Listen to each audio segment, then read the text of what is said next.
Hello, good afternoon. Hello. Good afternoon. Okay. Okay, I would like to welcome you all to today's session of Threat Intelligence Seminar. This seminar is organized by Soft Afrique and is dedicated platform for exploring the latest trends in cybersecurity. This seminar is also a platform for discovering softwares and discussing effective strategies to keep our digital space secure. If this is your first time joining us, each week in this seminar, we delve into critical aspects of threat intelligence to stay ahead of potential threats and enhance our collective knowledge. Our first part of this seminar is our awareness training or our threat awareness session, whereby sometimes we watch videos, or other times we go through interactive platforms to educate ourselves about cybersecurity and the cyber landscape. So, not to waste much time, I'll proceed to our first session, which is our awareness training.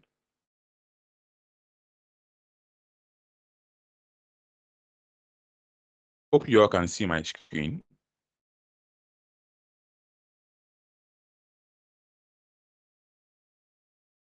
Okay, today's awareness training is about ransomware. So we will start training right away. Now, what is ransomware? Ransomware is a general term used to describe any type of malware which restricts your ability to access digital files, which restricts your ability to access computer system and application or devices. Ransomware restricts access to these until a sum of money, referred to as a ransom, has been paid to the attacker, at which point the attacker will claim to restore your access. What does ransomware look like? So ransomware is typically accompanied by a message from the attacker meant to communicate their conditions for releasing the content to which they have restricted your access. So this is an interface of how your system will look like if you are under ransomware attack.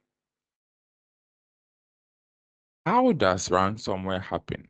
So the most common sources of ransomware infections are phishing emails, which contains malicious executable files, files ending in EX, BIN, and BAT are common executable file types, or Office document attachments, which contains hidden executable files known as micros, carrying malicious code.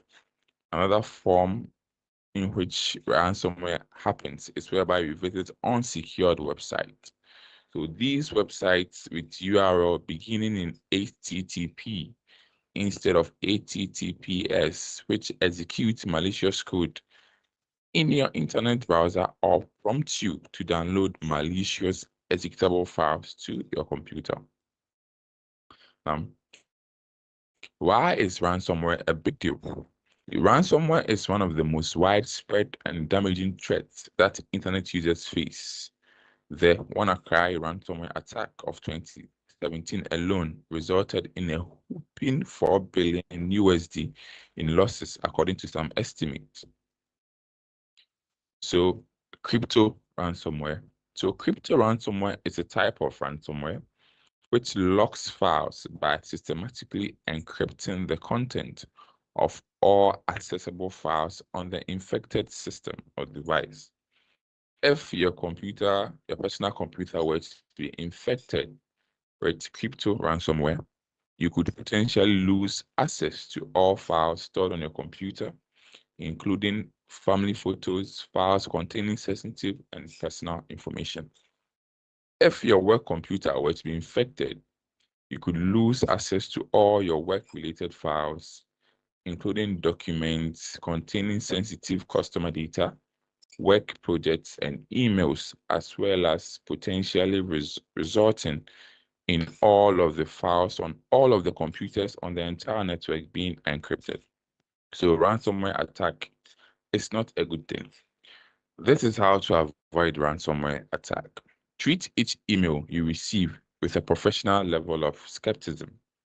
Don't take any action based on what the email says until you have taken time to verify the trustworthiness of the source.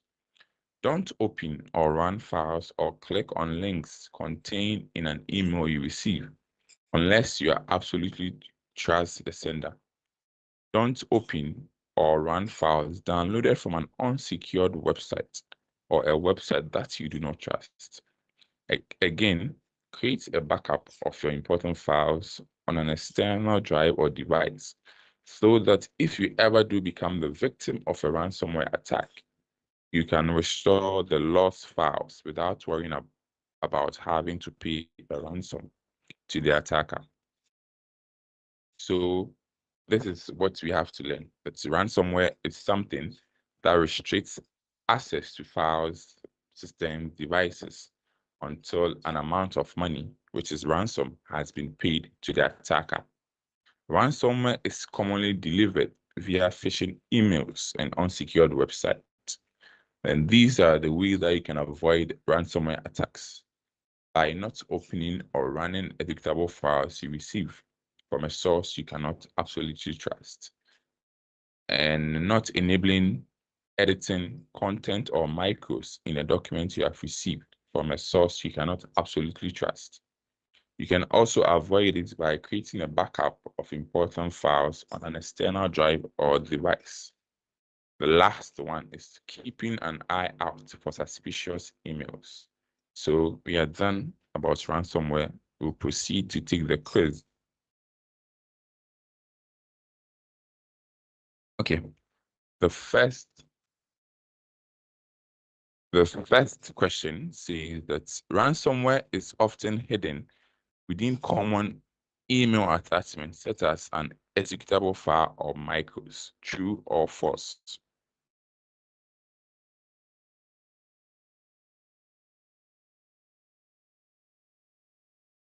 Hello? Is this a true or false statement?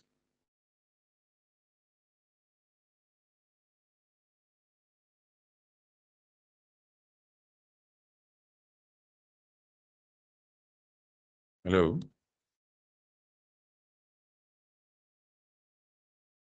Hello?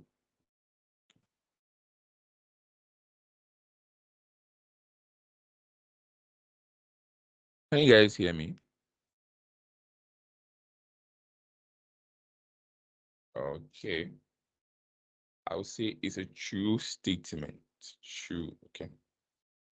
Ransomware is designed to restrict the victim's access to files, devices, systems, and all of the above.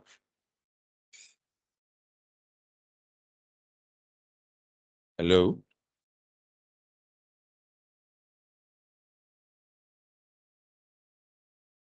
Okay. I'll say all of the above. All right. Ransomware is a type of malware. True or false?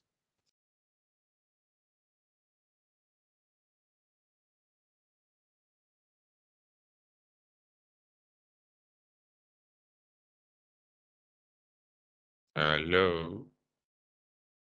Okay. The perpetrator of a ransomware attack will claim to restore a victim's access to their logged files once the victim has A, the first option, email their IT department. The second option, enter the password. The third option, paid a ransom. The last option, submitted a formal complaint. So the correct answer is paid a ransom. The last question says, which of these file types are executable? You have the file.bat, the file.bin, and the file.exe. And the last part is all of the above.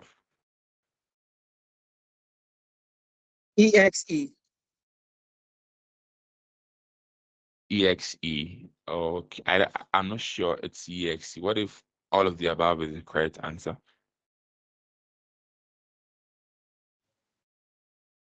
Are you confident that it's EXE?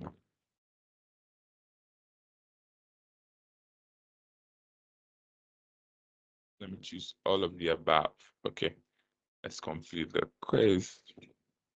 All right, so it was all of the above. Okay, this is our first part of the seminar. The second part, which is the presentation, will be done by me. Okay.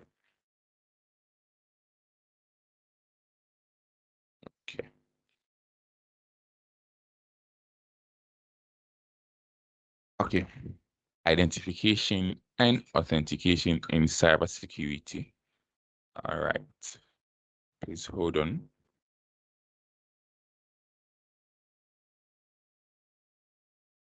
Okay. So as our online presence keeps on increasing, and as we are in an interconnected digital world, securing access to systems and information is more important than ever. And then identification and authentication are the two fundamental processes. Um,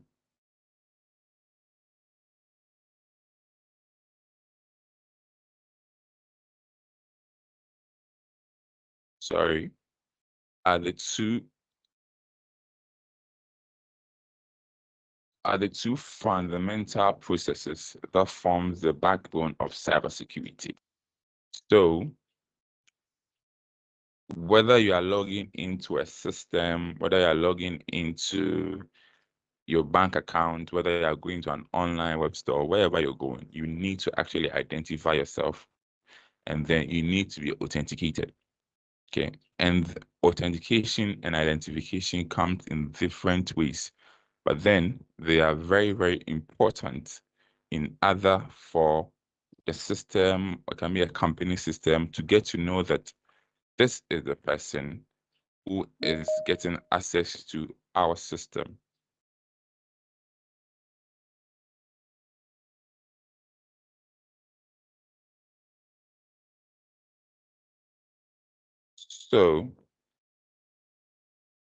So let's continue.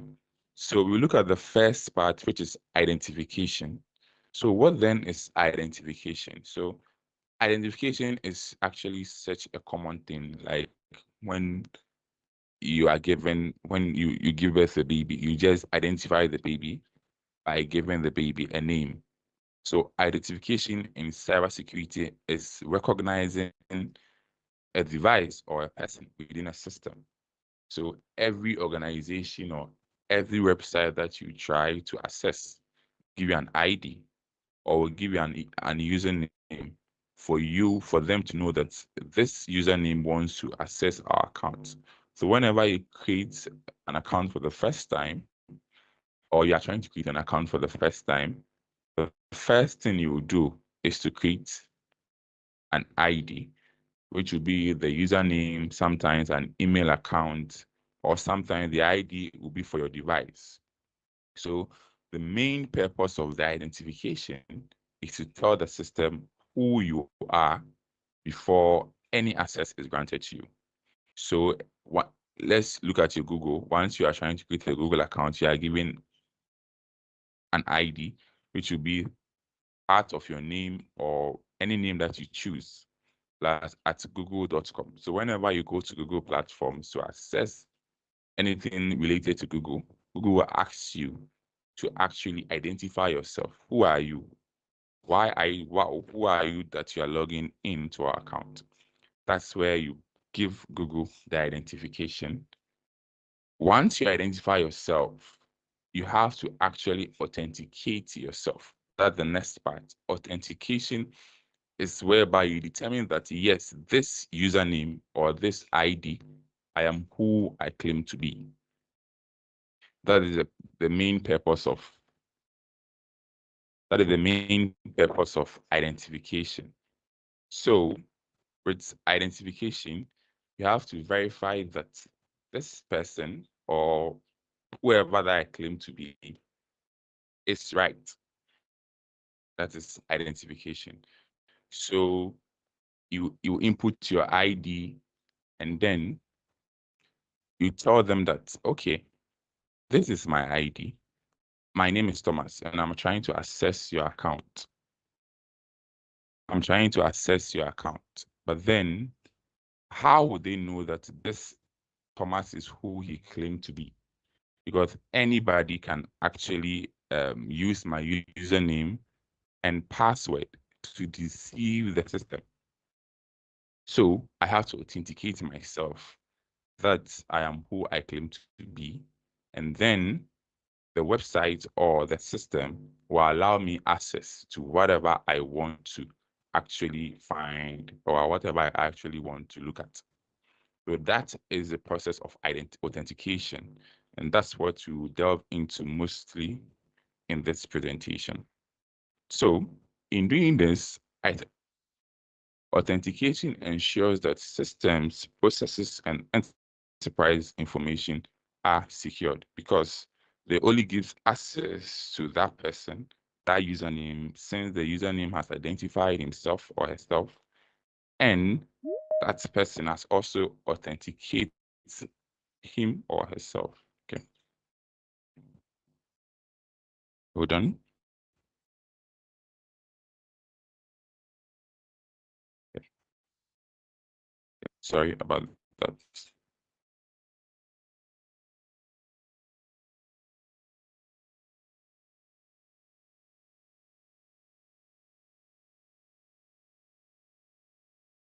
Okay, so once you are authenticated, then you must be authorized. So you identify yourself, you authenticate yourself, and then you are authorized. So authorization comes into play. So once you have been able to authenticate yourself to verify that you are who you claim to be, the system administrator or the system is designed in such a way that it will give you access to wherever that you are trying to go. That is the authorization. So looking at it, let's say you work for the IT department, or let's say you work for you are in the HR department, and you want to actually log into your company system. So you please hold on, give me a minute.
Hello.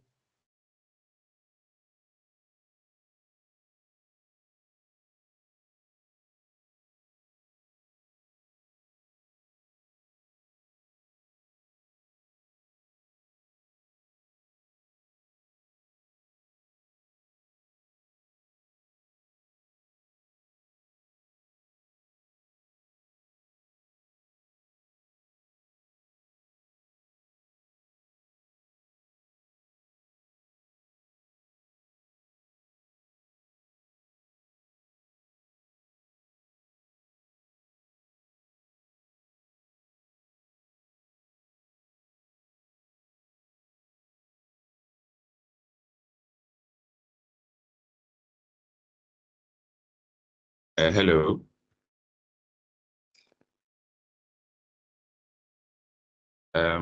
Okay. I'm sorry about that. Hello. I'm sorry about that. I'm having an issue with my computer. So, okay. So, authorization. So, once you get access to the system, you authenticate yourself, then you must be authorized. Okay. So, like I was saying, if you work in, let's say, the HR department, and then you're authenticating to yourself that, okay, you work in the HR department, and then you access your company's system, the IT manager or the person in charge of the IT in your company would actually authorize you and give you permission to actually access some of the files in the system. You only get to work with things in a system that is meant for the HR. So let's say somebody also in IT or access the system will be authenticated and then will also be given something that is related to his field. So that is the whole issue of authorization. So you identify yourself, you're authenticated, and you are authorized, and you are given access to the system that you are trying to log in. Now, what is authentication used for? So authentication is used to log in into corporate systems, like I've said. So this is actually used to verify the identity of employees and grant them access to corporate systems such as their emails, database, and document stores. This ensures confidentiality and integrity of sensitive corporate data so that a hacker cannot actually log in to a corporate account or a corporate system to actually retrieve sensitive files. It is used to verify employees. You also have online banking and financial transaction, which is an important element in our digital world because somebody can actually claim to be you and log into your bank account and then withdraw money or do whatever they want to do with your account. If this system of identification, authentication, and authorization is not there, it would have been easy. The attacker or the hacker only needs to get access to your password, and then the attacker is good to go. So with online banking, authentication, it's important to verify the identity of customers and ensure that only authorized users can access their bank account. The other option is secure remote access. Now, since we live in a world where people are actually working remotely from their house or remotely somewhere other than their enterprise or the company's location, authentication is actually important because you have to verify that you are the worker going to the system. So the system must allow you to actually access it. So authentication is used to actually facilitate remote works and companies that actually use remote access. Then we have electronic healthcare records. Authentication methods are critical in healthcare to protect the privacy and security of patients. Since we know that healthcare is also another sensitive part whereby people's records shouldn't fall into the wrong hands. Authentication here, it's important. And then we have e-commerce transaction, which is the buying and selling of things online. So if let's say somebody has your username and then just goes into, let's say, an Apple store and use your account and name to actually buy anything, that wouldn't be fair, right? Yes. So with e-commerce transaction, you have to authenticate yourself and verify that yes, you are the person you claim to be. So this is what authentication is actually used for. Then you look at authentication factors. Now, these factors are what authentication look out for to verify somebody. So we have mainly, it was supposed to be 3, but then with time and new technology, 2 has been added. So we have something you know, something you have, something you are, and then time and location. So something you know is probably a knowledge factor, whereby if you're trying to access a system or if you're accessing it for the first time, they actually ask you for details of some sensitive, let's say, personal data. Maybe when were you born? What is your favorite pet's name or your first friend or your first best friend? So whenever you're trying to access the system again, and we input in your username, your password, they will ask you this question. That's something you know. So provide the name of your best friend that you gave us the previous time so that we can actually verify that this is you. So if you are able to verify, then it's fine because it's difficult for the hacker to know the name of, let's say, your first best friend or your first favorite pet. Okay, so something you know is actually a factor here. And then we have something you have. Something you have can actually be a laptop, so or your mobile phone. So whenever you're logging to access a system, the IT administrator can actually set up the account or page in such a way that you have to actually log in with something you have. So let's say your PC was given to you by the company. So you have a company PC. Whenever you're trying to log into the account, you have to log in with that PC. That's something you have. If you try logging in with a different PC, it will reject you so that at least it provides the issue of confidentiality so that we know that you are the person that's supposed to access the system. So the attacker, even though maybe has compromised your details, the attacker cannot actually log into the account because the system actually needs something that you have, which is, let's say, your PC. And then the attacker can't actually use your PC to actually log into your account unless probably maybe the person comes to your house and steal the laptop and steal everything. Probably then that one, you know that that's a real problem. Then the other one is something you are, which is your personality. This is actually common as we see it in our daily lives, which can be the facial scan, which can be the fingerprint, which can be even voice recognition. So you're trying to log into an account, you put your username, you put your password, they tell you that verify that it's you by actually scanning let's say your facial ID or let's say your retina scan or probably something. At least they know that it's you.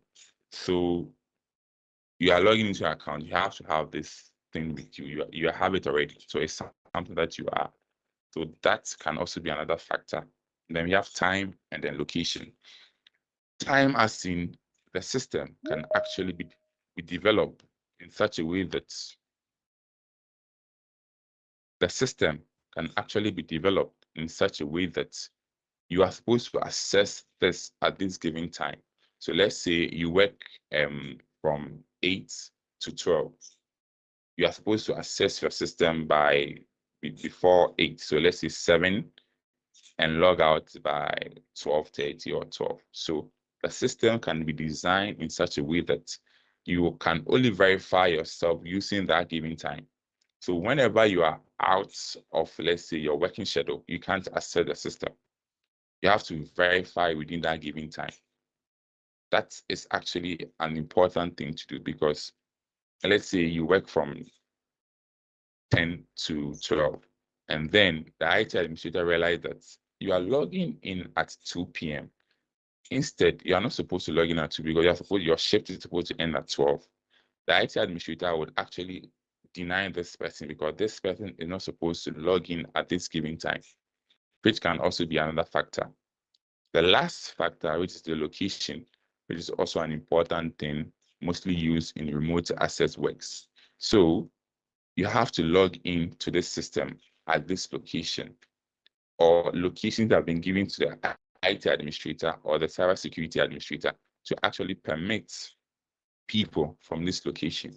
So once they realize your IP address and they realize that this location is coming out external from where you operate or where our workers are, the system will actually deny you.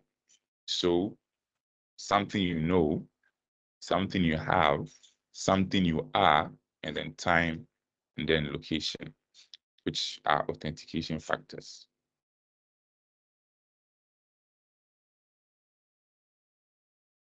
Now, these are the types of authentication. So we have single factor authentication. That is the basic one we know. So you go into a system, you give them your ID, and they tell you to enter a password. You just give them the password, which is a single factor authentication. Just give them the password. That's all that they need. But then this kind of authentication is not actually strong because your password can actually be compromised. So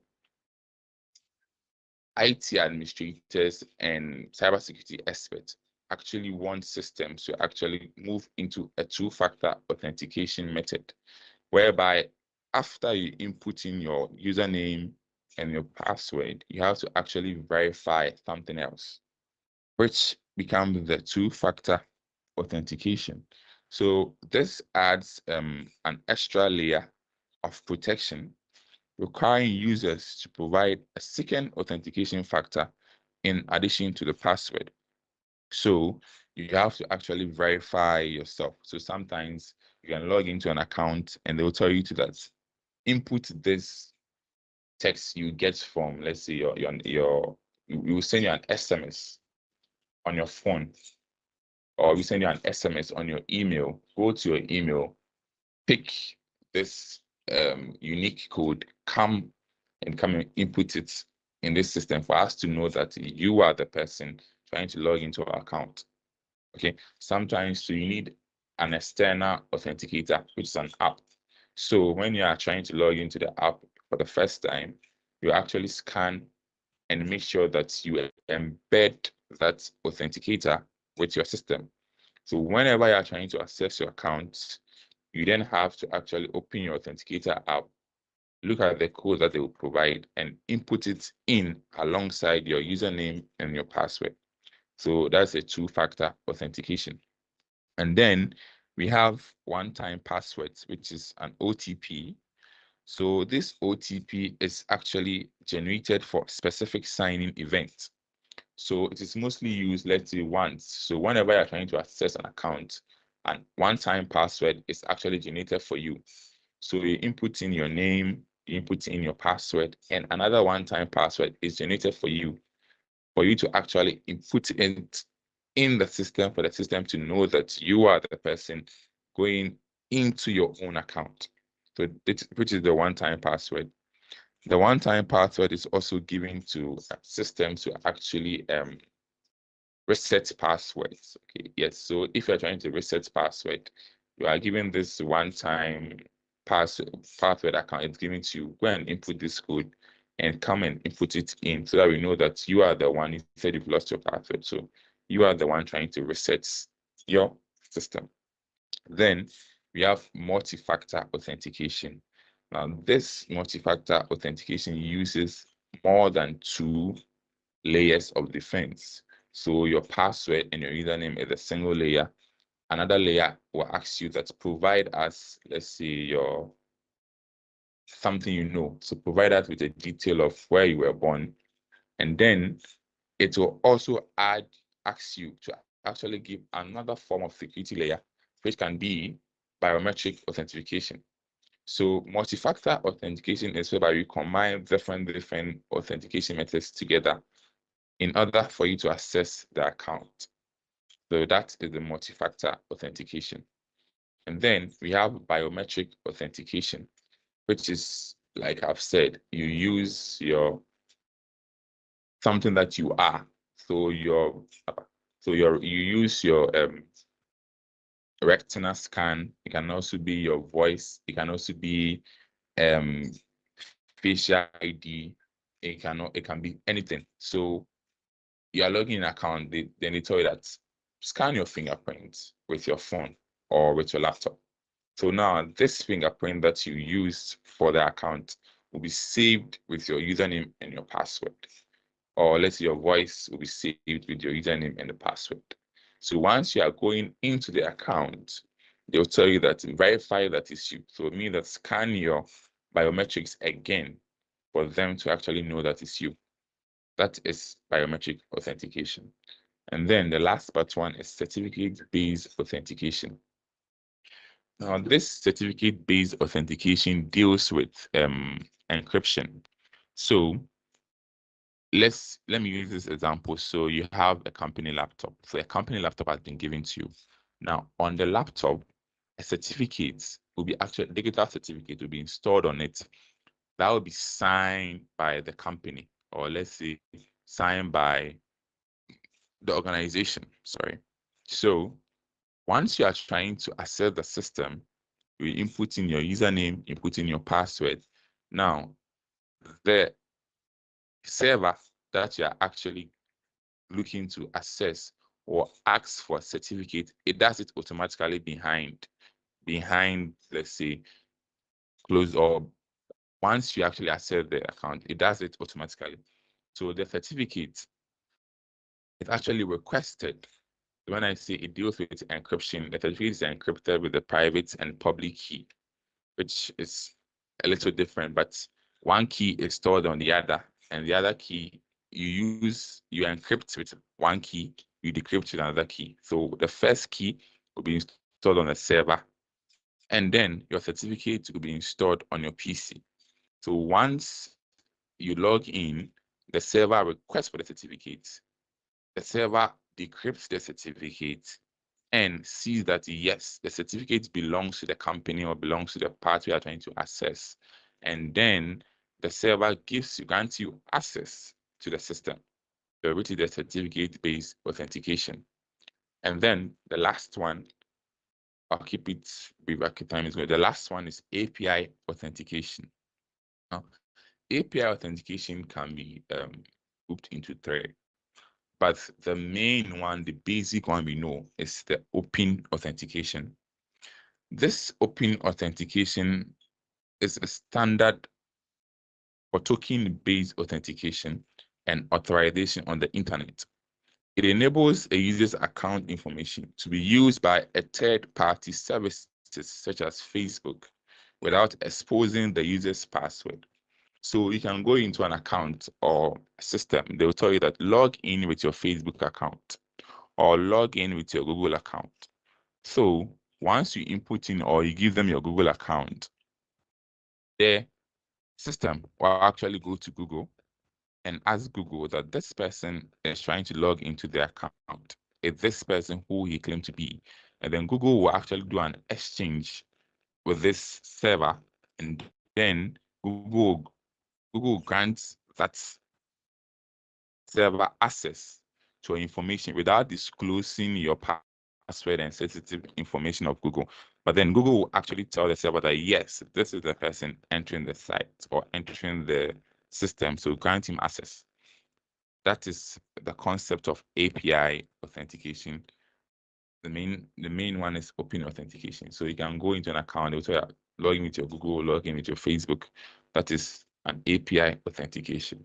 So as cybersecurity professionals and would-be professionals, if you are in an organization, you have to actually decide which one to use to actually make sure that your system is very, very secured and attackers or cyber hackers cannot compromise your systems.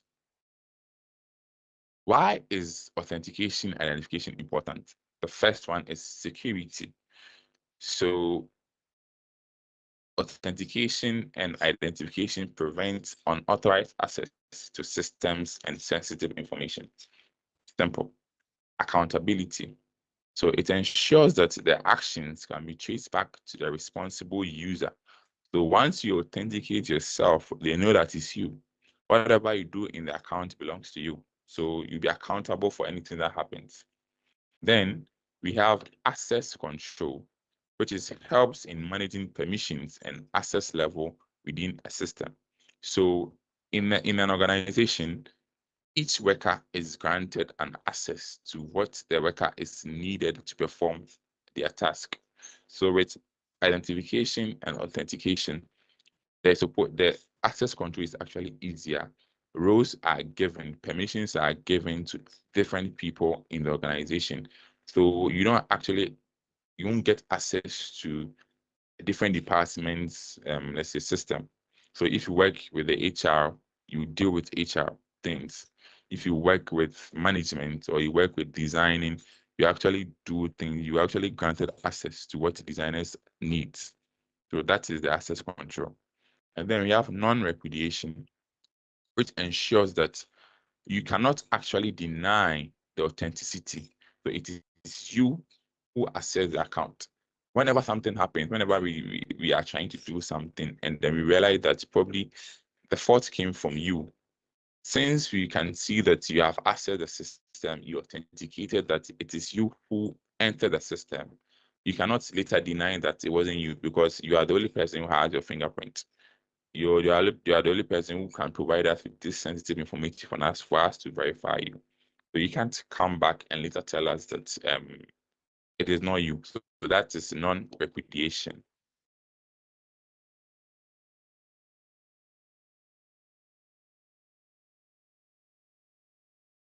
Then these are the best practices for authentication security. So as cybersecurity professionals and would-be cybersecurity professionals, we have to know that account compromise is such a common way for attackers to gain unauthorized access to our company's resources. So it is important to actually institute strong authentication security. So here are a few things you can do to protect your organization. So the first one is to implement multi-factor authentication. Now, so the most important thing you can do to reduce your risk of account compromise is to turn on multi-factor authentication that requires at least 2 authentication factors. So like I've said, if you're a security professional and you are been employed in an organization, make sure that you implement a multi-factor authentication method. At least it's better and it's secured because you get to know that these are your employees. These people need to access the system. Okay. So, and then to make it also easy, give your employees different authentication methods for them to choose from. So you can actually give them their username and password and provide them with different authentication methods that they will use. So the employees can actually decide which other authentication methods they can use. So maybe biometrics, maybe a one-time password, maybe an email verification, maybe certificates authentication. So give them that options, give them that option to choose from. So that is the first one. The second one is go passwordless.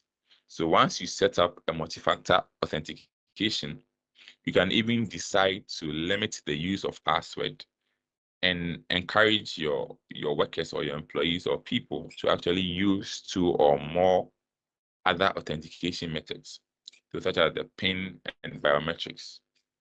So reducing the use of password and going passwordless will actually streamline the sign-in process and reduce your risk of account compromise. So there's no need for you to input password. You just go your username, verify yourself. Use biometrics, verify yourself. Use other authentication method. There's no need for you to input password every time. So as a security professional, I think it is better if after you implement multi-factor authentication to go passwordless. Now, the third one is enable risk-based multi-factor authentication. Now, some authentication events are indicators of compromise. So let's say a worker tries to access your network from a new device or a strange location. You, as the cybersecurity professional, cybersecurity administrator, must actually sense that this um, employee, or it can be a customer, this customer actually access our account from this particular location every day, every time. Now, this customer is actually accessing our account from a different location, somewhere the IP address is different. So you, as the IT administrator or cybersecurity expert, must enable a risk-based multi-factor authentication in such a way that once you see something odd, you bring different other authentication methods. Even though the person has verified him or herself, you have to actually bring another one, probably different to what we know. Probably maybe the person's account has been compromised. So the person has access to everything, every information. But since you sense that it's a different location, you must actually deploy features that will be different, that maybe the attacker wouldn't actually expect. That is the risk-based multi-factor authentication. Now, the next one is prioritize usability.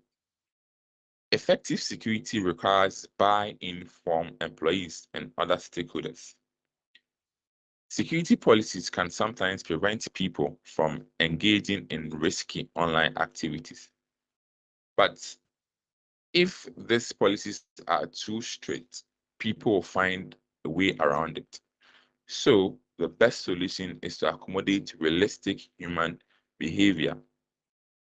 Now, deploy features like self-service password reset to eliminate the need for people to call help desk when they forget a password. So prioritize usability as a security administrator. Make sure that people can actually reset their password themselves.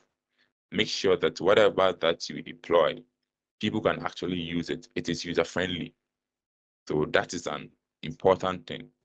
Like I said, you can also let people choose which authentication method they would like, so that at least they will know that this is what they choose and this is what they must use to sign in. The last but one is you have to deploy single sign-on. One great feature that enhances usability and improves security is a single sign-on. So nobody likes being asked for password every time they switch apps, and sometimes must be encouraged to use this same password across multiple accounts to save time. So the single sign-on is that once you have access to this system, you've signed into this system, you've authenticated yourself on this system, you have access to all other systems in the company. So mostly Google, once you log into your Google account, you have all access to what Google gets to offer. Google Drive, your Gmail account, your other things that Google has to offer. You have all of them, Google Docs, all of them. So that is a single sign-on. So as a security administrator or a cybersecurity expert, I think deploying a single sign-on is better. It improves usability. It makes your employees want, like, it makes your employees want to actually free, let me say free. Okay, so that single sign-on is actually better. And the last one is you have to assume breach and conduct regular audits. So in many organizations, people's role and employment status change. So if you are working in a big company, you get to know that people leave the company, people get promoted, people also resign, people are fired. So as a security expert or as a security administrator, you have to conduct regular audits. Okay. So you have to ensure that people do not retain their access to systems and files if they no longer work for the company, or they are no longer assigned to that role. So you must actually make sure that you consult with other departments regularly to know that this person is no longer working for the company.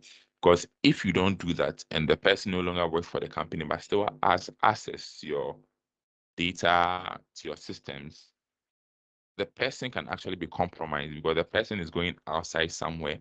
He'll go and sit somewhere and connect to, let's say, public Wi-Fi. And then attackers can actually connect to the public Wi-Fi, access systems on his PC, and get to know that, oh, this person still has access to your system. And they can compromise your entire company system based on this simple mistake. So, as an IT person or as a system administrator, you must actually do this regularly. Okay. So this tool will help ensure that people only have access to what they're supposed to have. And then the account of people who left the organization are no longer active. So these are the best practices for authentication security. Thank you. Please, if you have any questions, feel free to ask.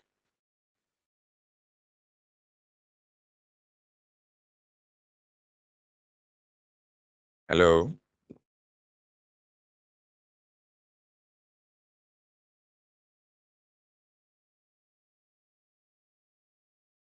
Hello.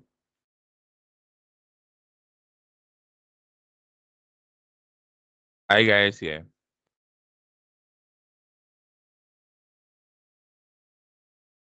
Yeah, we can hear you. Yes, we hear. Okay. So if there are no questions, I think this will bring us to the end of today's seminar. This seminar is organized by Soft Freak. And then before we leave, I'd like to announce that our company, or this company, Soft Freak, is offering a 4-month cybersecurity plus course. So if this is the first time joining us and you want to know more about cybersecurity and the cyber threat landscape, you want to be a professional cybersecurity expert, then enroll in this 4-month cybersecurity plus course. Now, this course is actually led by industry experts that covers fundamental principles and advanced techniques in cybersecurity. So, with this course, you will learn how to detect cyber threats, strengthen networks, and also protect sensitive information, all from the comfort of your homes and at your own pace, even on weekends. So here's what you can expect from our comprehensive 4-month training. So with this training, you get a thorough preparation for industry standard certification exams to enhance your credentials. So after you are done with this course, you'll be given training on how to write exams